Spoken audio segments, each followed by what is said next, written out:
Ok.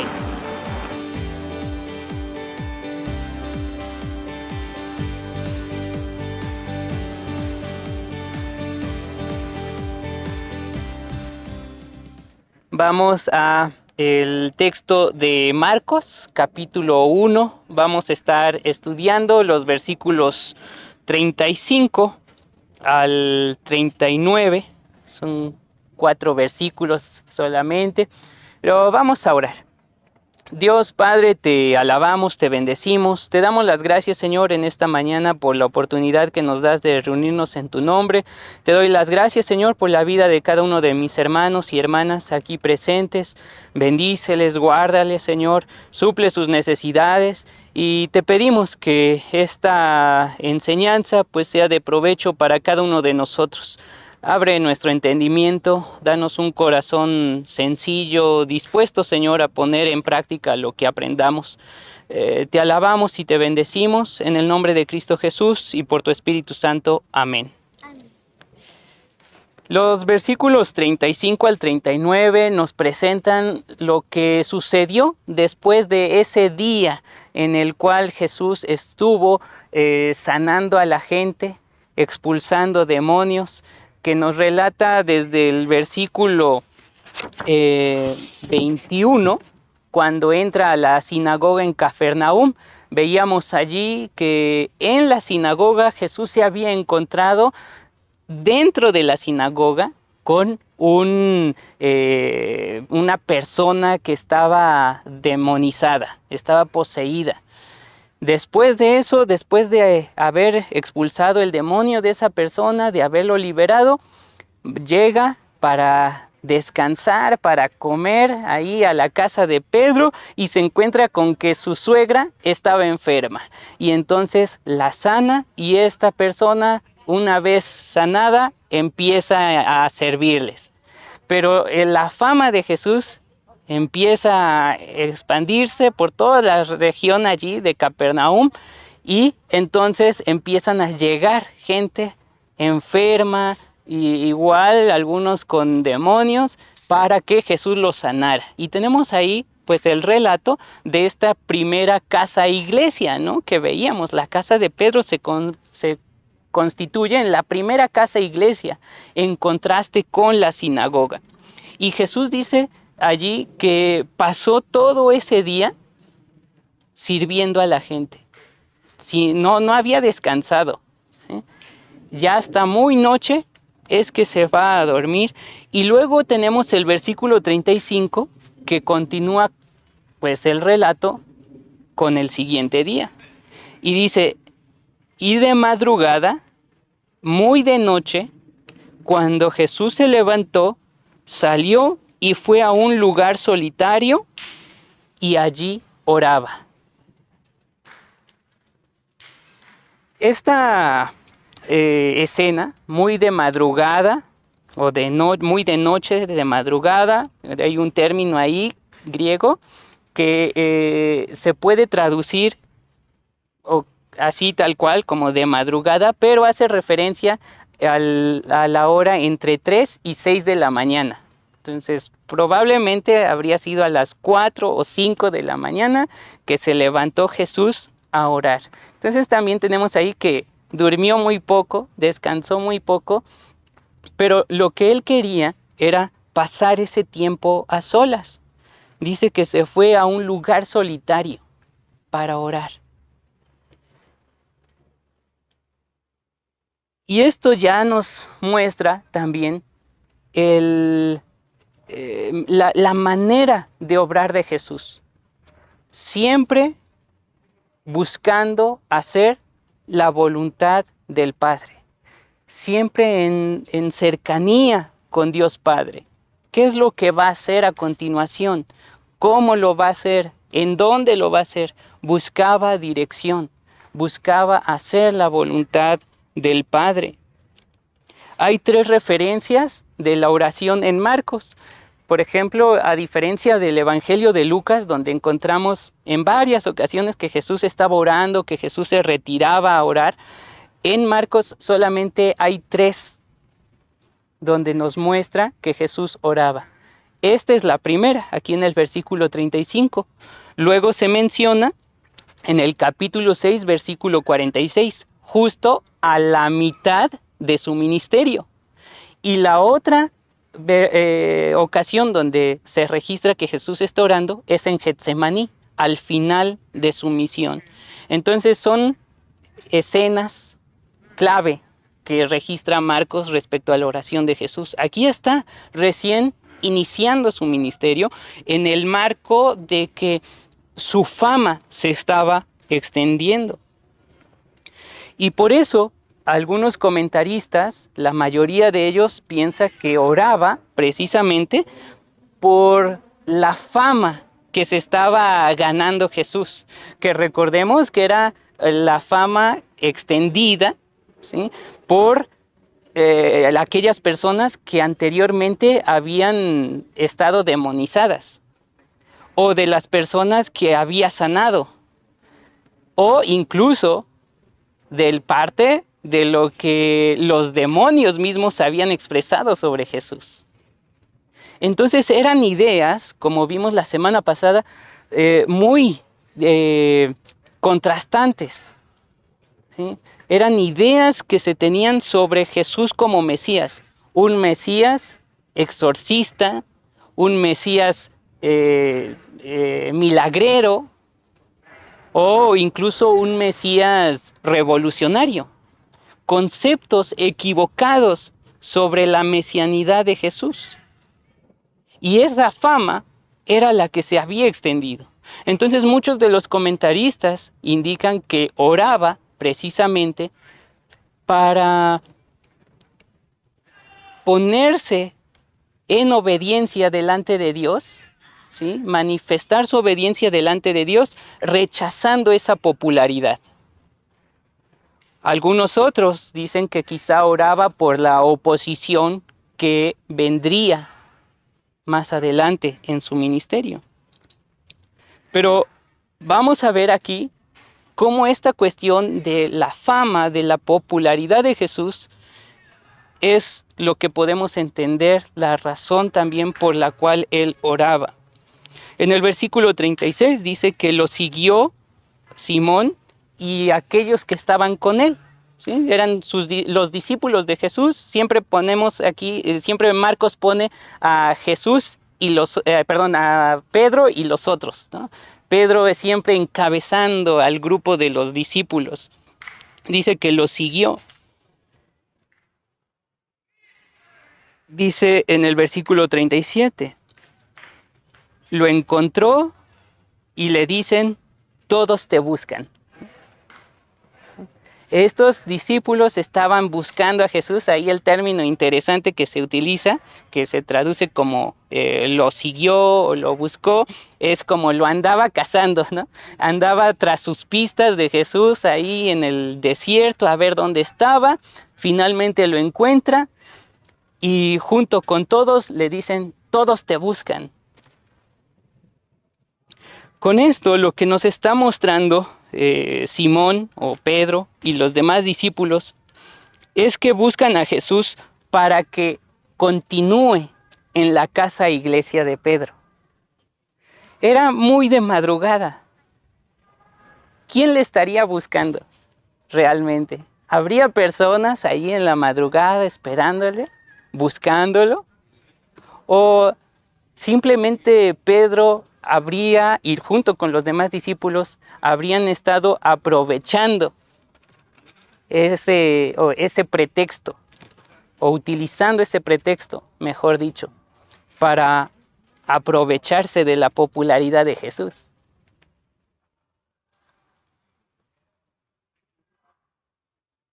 Todos te buscan. ¿Todos? ¿Quiénes? ¿No?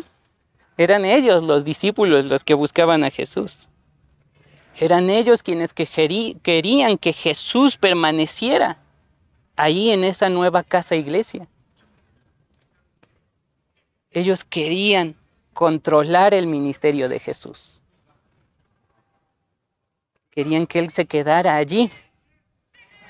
Imagínense lo que significaría para Pedro tener su casa dispuesta para Jesús el Mesías que liberaría a Israel. Vengan, así como en el día anterior, ¿no? Aquí hay sanidad, aquí hay exorcismos, aquí hay milagros, y yo soy el anfitrión, ¿no? Querían tenerlo en esa casa, iglesia, que se quedara allí, que solamente obrara allí. Pero la respuesta de Jesús en el versículo 38 es: vámonos a otro lugar. Jesús no se queda en un solo lugar.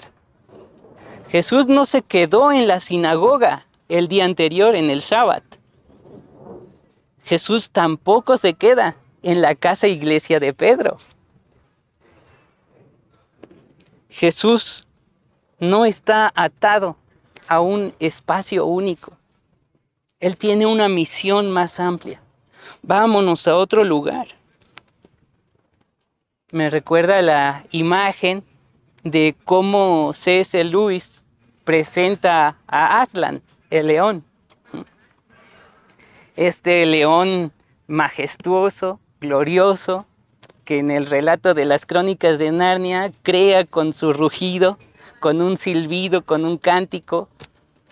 Este león que pone su vida por todas las criaturas, incluyendo a los seres humanos que están allí. Y se repite en varias ocasiones en los 7 libros de C.S. Lewis la frase respecto a Aslan. Aslan no es un león domesticado.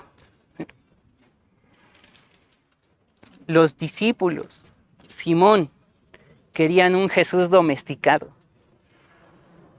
Un Jesús doméstico, un Jesús de casa, un Jesús que permaneciera allí.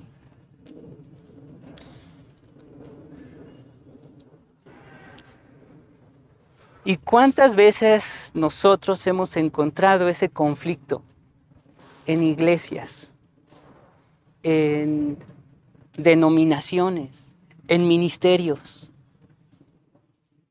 Jesús debe de estar aquí y nada más aquí, en esta iglesia, en esta denominación, en este ministerio. Los otros son vistos con sospecha. Se busca un Jesús domesticado. Todos te buscan. Ven acá. Aquí estás. Aquí debes de estar. Pero Jesús les dice: vámonos a otro lugar. Vámonos a otro lugar. A los siguientes pueblos, para que también allí predique, porque a esto vine. Jesús no vino para quedarse en un solo espacio religioso, ni la sinagoga, ni tampoco la casa iglesia, la casa iglesia de Pedro. Él va más allá de esos espacios. ¿Sirvió en la sinagoga? ¿Enseñó en la sinagoga? Sí. ¿Sirvió, enseñó, hizo milagros, expulsó demonios también en la casa de Pedro? Sí. Pero él no se atiene a un espacio determinado. Su misión es ir a diferentes lugares. Vámonos a otro lugar.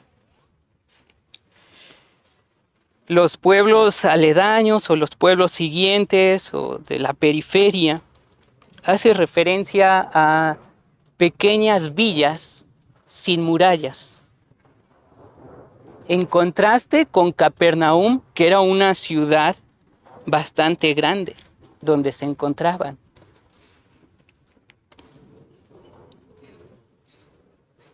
Y la misión de Jesús entonces no solamente es en esos centros cultuales, esos centros religiosos. La misión de Jesús no solamente es en la iglesia, adentro de la iglesia, con los creyentes, hermanos, hermanas en la fe. Jesús va a otros lugares, porque a esto vine. Y su misión entonces no es exclusiva de un solo grupo o a un solo grupo. Su misión va dirigida a todos. Su mensaje, por lo tanto, ha de ser predicado a todos. El servicio de la iglesia debe de ser a todos. Y el versículo 39 dice que fue predicando a sus sinagogas en toda Galilea y expulsaba a los demonios. Este pequeño versículo muy probablemente sea un pequeño resumen de la misión de Jesús en Galilea, que habría durado bastantes meses.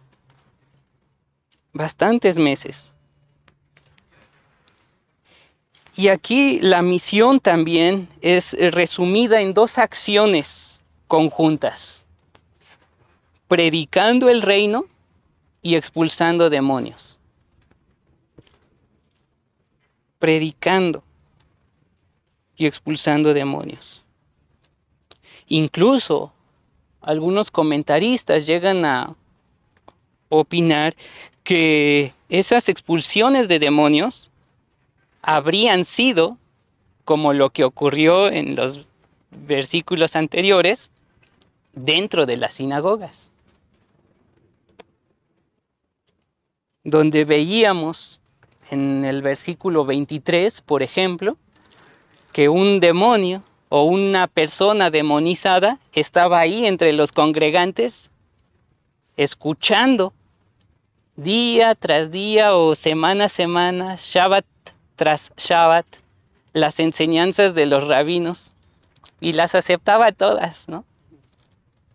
Pero cuando llega Jesús, es que tiene esa reacción, porque Jesús enseñaba con autoridad, no como los fariseos.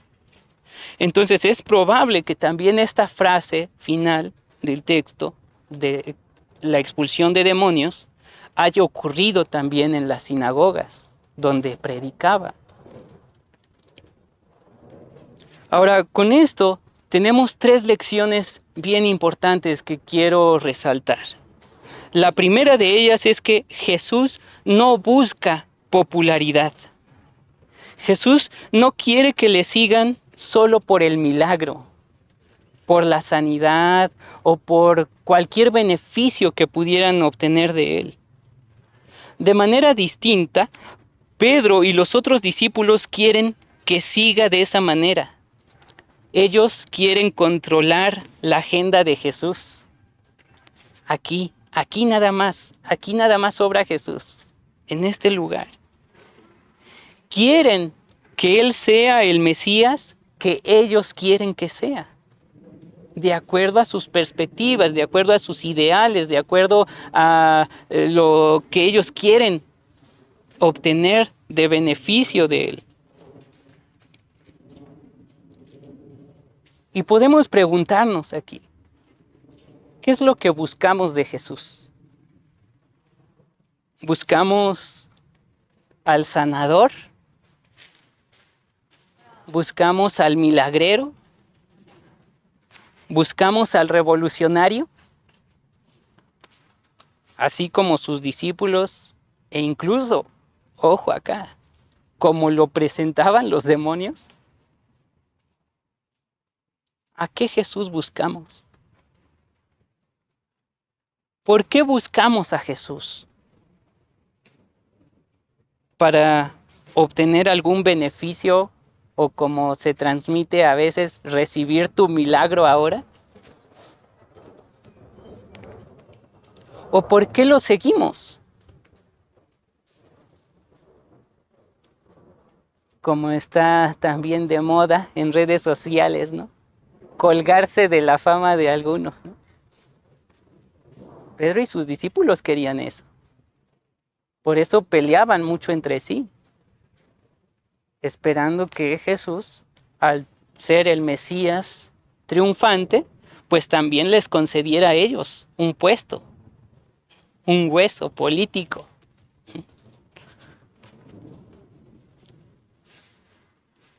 Hoy está de moda seguir a Jesús por los beneficios que se pueden tener de Él. Incluso lo vemos bastante claro en redes sociales. Ahora está muy de moda, ¿no? Ser seguidor de Jesús en redes sociales, ser apologista en redes sociales, ¿no? Defender a Jesús peleando con medio mundo, ¿no? Y se obtienen, ¿qué? Likes, ¿no? Seguidores, vistas, etc. Si Jesús no aprovecha su fama para hacerse rey, que era lo que él podía hacer, ¿no? Aprovechar, ya se está difundiendo lo que estoy haciendo, pues puedo jalar a más pueblo, ¿no? Pero no lo hace. Y si él no lo hace, menos nosotros debemos usarlo para ganar likes o poder o control sobre las personas. En segundo lugar, Jesús no está atado a un lugar. No se quedó ni en la sinagoga ni en la casa iglesia de Pedro. En contra de muchas iglesias que se jactan también en decir Jesús está aquí. En esta única iglesia o en esta única denominación. En las otras no.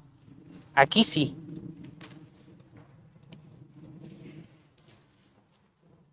La misión de Jesús no es exclusiva, es incluyente. Jesús no es así como de un equipo de fútbol, ¿no? Jesús no es de una iglesia, Jesús no es de una denominación, Jesús no es de un ministerio. Su misión no es tan solo, incluso aquí, en esta pequeña comunidad.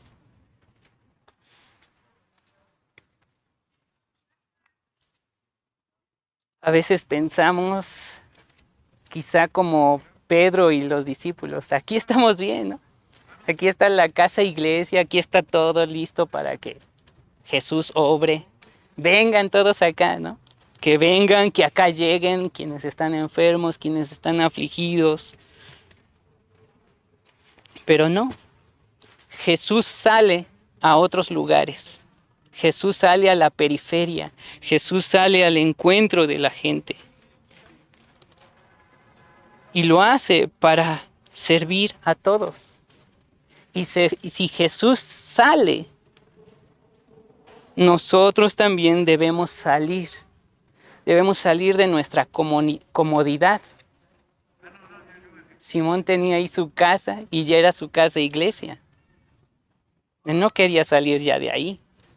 Pero nosotros debemos de salir de esta comodidad, de nuestra iglesia casa, de nuestra seguridad, de nuestro ensimismamiento, de nuestra seguridad hacia los otros, hacia los marginados, los que están fuera, y servirles a ellos. Jesús por eso llamó a sus discípulos, síganme. Él debe de guiar la misión, no nosotros querer que Él haga lo que nosotros queramos. Finalmente, en tercer lugar, Jesús tiene clara su misión. Para esto vine, expresa allí. Y lo sabe porque guarda estrecha relación con Dios su Padre. Expresado esto en su práctica de oración. ¿Sabes cuál es tu propósito? ¿Sabes para qué viniste? ¿Cómo servirle al Señor? Necesitamos orar para tener esa guía de parte de Dios y tener bien claro cuál es nuestro propósito, cuál es nuestro llamado, cuál es nuestra misión, cómo podemos servir a Jesús. Orar, orar, orar. Así podemos unirnos a su misión, a anunciar su reino. Los milagros, las sanidades, los demonios expulsados, todo eso es adicional. Es resultado de la predicación del reino de Jesús. Pues ese reino, su reinado, libera. Oremos.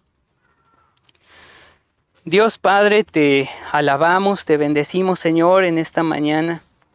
Y te agradecemos por lo que vemos aquí en estos versículos. Porque podemos ver lo fácil que es desviarnos de tu misión. Aún como los discípulos que estaban allí contigo. Tenían todavía ideas extrañas respecto a qué era lo que tú tenías como propósito. Y querían encasillarte.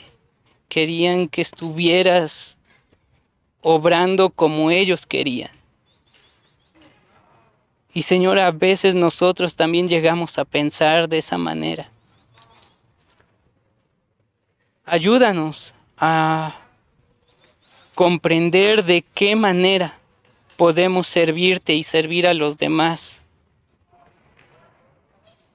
Señor, ayúdanos a evitar estos conflictos como los discípulos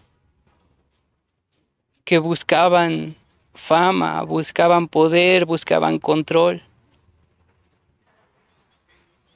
Que podamos seguirte a ti, que tengamos clara cuál es la misión que tú tienes para nosotros, tanto de manera individual como comunidad. Danos claridad, Señor, en eso. Y que podamos seguirte a esos otros lugares, a esas regiones periféricas. Danos valor para compartir tu palabra, compartir tu evangelio, Señor. En el nombre de Cristo Jesús y por tu Espíritu Santo. Amén.